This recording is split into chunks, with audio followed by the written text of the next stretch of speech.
Naghanap kayo ba ng trabaho na non-voice lang and at the same time, work from home pa? Paano kung sabihin ko sa yung kayang-kaya at posible ka rin kumita ng ganitong amount kahit nasa bahay ka lang?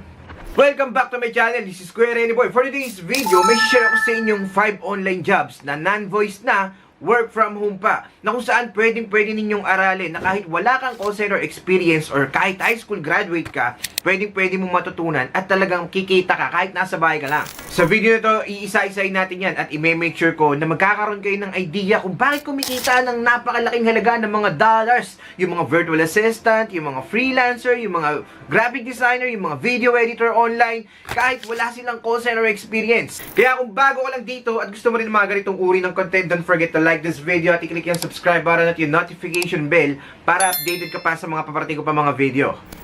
Bago ko ito umpisahan, shoutout muna sa nanalo ng 500 Gcash. Kung gusto mo rin manalo, comment lang sa baba kung gaano ka pogi si Kuya Rene Boy. Without further ado, let's get started. Thank you for calling customer service.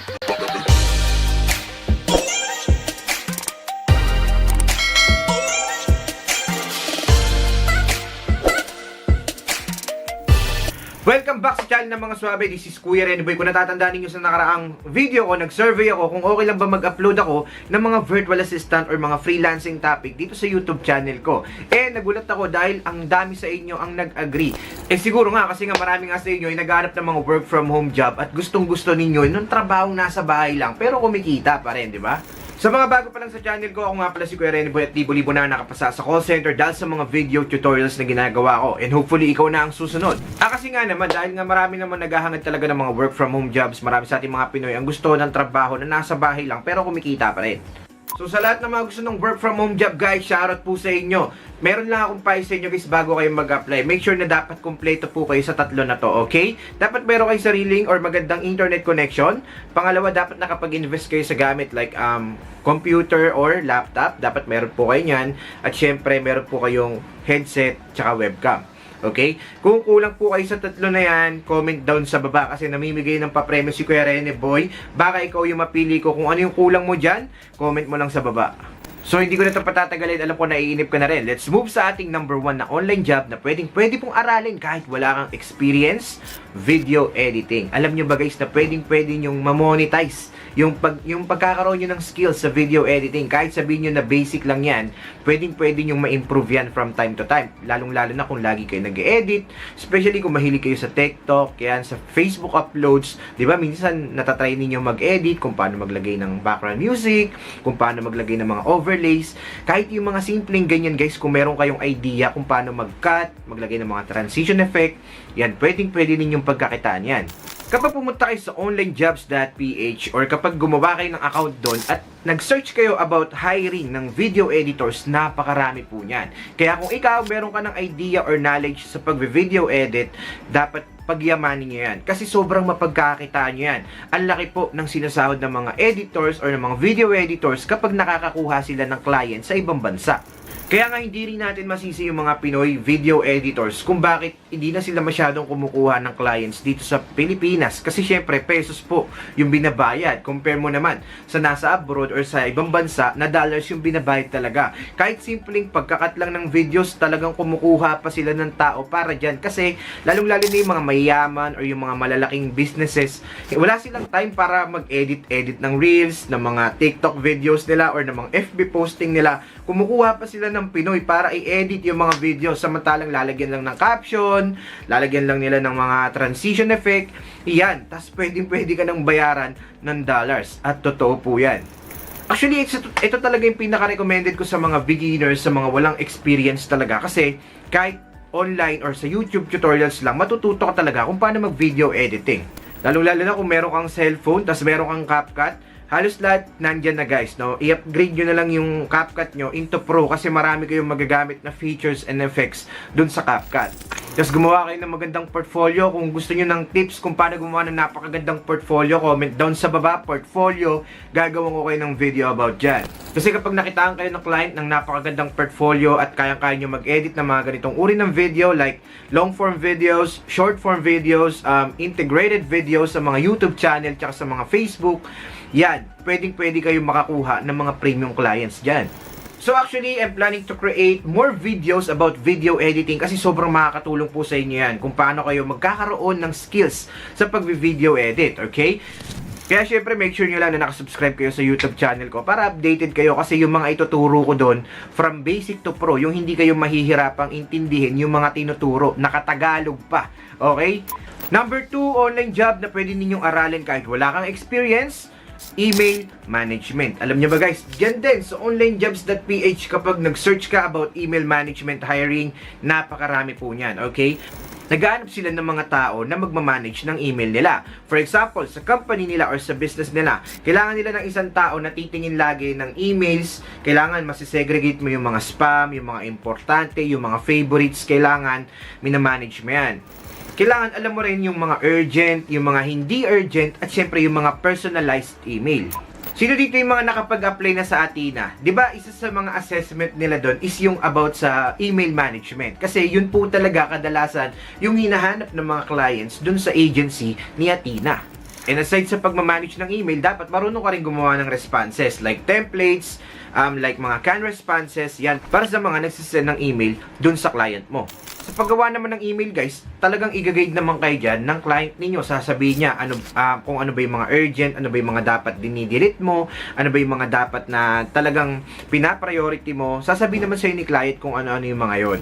Since lahat naman yan na pag-aaralan, ang importante lang dyan, makuha mo muna yung loob ng client mo at talagang maibibida mo yung sarili mo na kayang-kaya mong i-manage yung emails niya.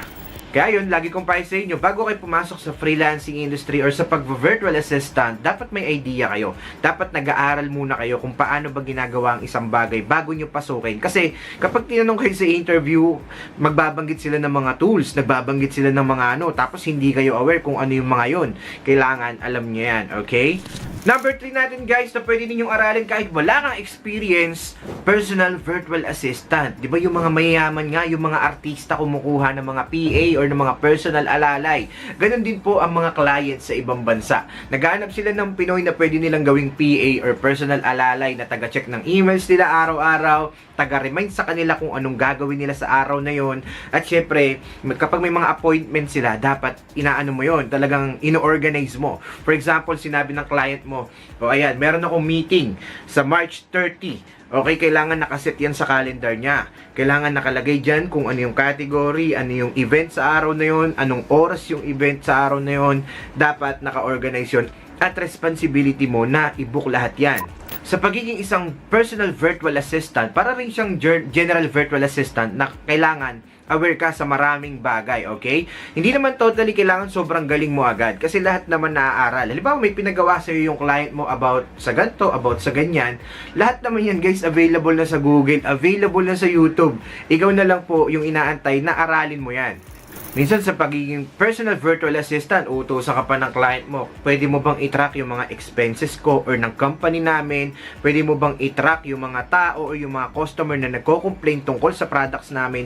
Basta lahat ng iutos ng client mo sa'yo, susundin mo lang. At pwede ka nang sumahod ng dollars online. Kaya suggest ko sa'yo habang maaga pa lang, aralin ninyo yung mga Google Forms, Google Sheet, Excel, Google Calendar. Dapat alam nyo kung paano yan i-execute or gamitin para at least maibibida ninyo sa client kapag nag-a-apply kayo na kayang-kaya ninyong mag-organize or ng mga schedule, mga appointment setting. Dapat alam nyo po lahat yan, okay? Pangapat sa listahan na pwede ninyong aralin kahit wala kang experience, social media management. Sino dito walang Facebook? Taas kamay. Diba? Syempre alam ko wala. Lahat kayo merong Facebook at alam ko lahat kayo naka-experience na kung paano mag-manage ng sariling Facebook account. Okay? Kung hindi pa kayo naka-handle or nakapag-manage ng YouTube account, okay lang yan. Kasi lahat naman yan natututunan na po sa YouTube. Okay? Pwede kayo manood ng mga YouTube tutorials kung paano mag-handle ng mga SEO or search engine optimization, kung paano mag-check ng mga analytics, kung paano gumawa ng Facebook page. Lahat yan pwede nyo nang matutunan.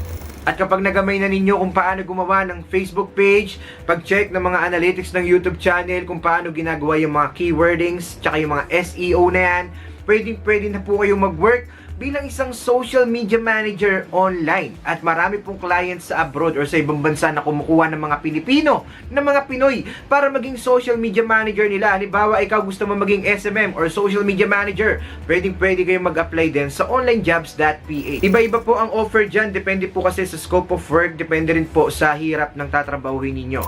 And si Kuya Renny Boy, I've been in this industry for more than 3 years now. Nagmamanage din po ako ng social media accounts ko on my own. And meron na rin po ako mga na-handle before ng mga clients para alagaan or i-manage yung mga social media accounts nila. And sa pagiging isang social media manager, I was earning $800 to $1,200 per month. Okay, sa pagiging isang social media manager. Kaya recommended ko to sa mga newbies at sa mga walang experience kasi hindi naman talaga siya super required kapag gusto ninyong trabahuin ang pagiging isang SMM. So yun na nga, social media management, ikaw po ang may tungkulin or responsibilidad sa pag-aalaga or pagmamanage ng social media accounts or channels ng client mo. For example, may nakuha ka ng client. Siyempre, utusan ka niya na i-handle or i-manage ang isang social media accounts. Tungkulin mo na alagaan ang kanyang channel. Kailangan alam mo kung kailan active yung mga viewers sa channel na yun. Kailangan alam mo kung ano yung mga dapat alam mo kung ano yung mga proper hashtags na gagamitin para tumaas yung engagement ng isang post, at saka dapat alam mo rin kung ano yung mga magagandang images, okay, na pasok, maganda yung quality para maka-attract ng napakaraming audience para dun sa social media account niya. So, sa social media management, hindi lang to tungkol sa pagmamanage ng social media accounts, okay? Kailangan nakakaisip ka rin ng napakagandang strategy kung paano ma-optimize yung isang social media channel, okay? Kailangan alam mo kung paano mapaparami yung mga audiences. Kailangan alam mo rin na dapat pasok yung mga contents or yung mga pinopost dun sa social media channel, dapat tatamaan talaga yung mga target audiences. At bawat post na nilalagay dun sa isang social media channel ay hindi nag-violate sa kahit anong community guidelines. So yun, kung gusto mo maging social media manager, napakaraming YouTube tutorials dito sa YouTube na mapapanood ninyo kung paano ba ginagampanan ng isang SMM yung trabaho niya. Actually, meron akong actually interview dyan. Kung hindi nyo pa napapanood, ay link it up there. Makakatulong sa inyo yan. Panglima sa listahan guys na pwede ninyong aralin kahit wala kang call center experience or kahit anong job experience, graphic designing. Okay, sa graphic design guys, napakalawak nito at pwede nyo matutunan kahit high school graduate ka lang at kahit wala ka pang naging work before, okay? Kapag pumunta rin kayo sa onlinejobs.ph, napakarami pong clients abroad, okay, na nagbabayad ng dolyar-dolyar sa mga taong marunong sa graphic designing, okay? Ang kagandahan kasi sa graphic designing, guys, ang ano na lang dito, yung labanan na lang dito is hindi yung pagandahan. Ang kagandahan sa graphic designing, although medyo saturated na to at marami talagang may kayang gawin to, ang labanan talaga dito guys is kung paano mo mako-convince yung client mo sa mga gawa mo, kasi hindi lang to dapat tungkol sa pagdi-design, sa pag-i-edit ng photos or images, dapat may idea ka rin kung paano mag-a-align yung talent mo or yung skills mo sa pag-i-edit dun sa business ng client mo. Dapat sa pag-i-edit ng mga photos or images, dapat may idea ka rin kung paano mahuhook, okay, yung mga target audiences ng client mo, kung paano makukuha yung atensyon at kung gaano ba kadami ang conversion na makukuha mo dahil lang sa mga ini-edit mong photos or images.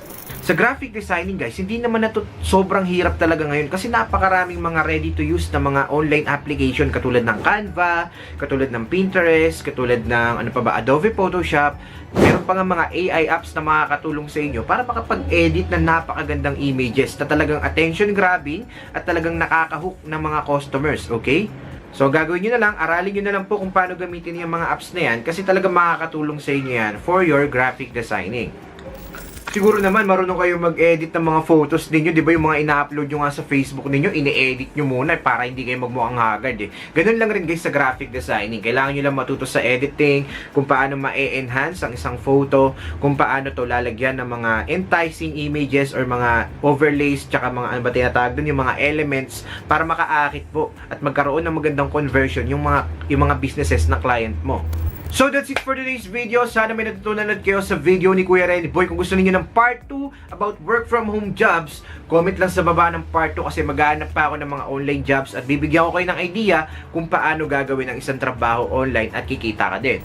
Before I end this video, shoutout sa lahat ng mga nakapasa na sa call center dahil sa mga YouTube tutorials ni Kuya Rene Boy. Open na po tayo sa ating Batch 31 call center training na online lang na kahit hindi ka magaling mag-English, pwede kang matuto at makakapasa ka rin. Kung gusto mong humabol at magkaroon ng electronic certificate, comment lang sa baba ng #scholar at i-PM nyo ako sa Facebook page ko, Kuya Rene Boy Official, at pwede ka na rin matuto at matutulad ka sa mga nakapasa na. Libo-libo na ang nakapasa sa call center dahil sa mga YouTube tutorials na ina-upload ko, and hopefully ikaw na ang susunod. Tandaan mo kung wala naniniwala sa'yo, si Kuya Rene Boy naniniwala ako na makakapasa ka rin dyan sa call center company na ina-apply mo. And kung gusto niyo pa ng more ideas at more informative videos like this, huwag niyong kakalimutan i-click yung subscribe button para updated kayo guys. Okay? So yun lang guys. Shoutout sa lahat ng mga nagpapa-shoutout dyan. God bless us all.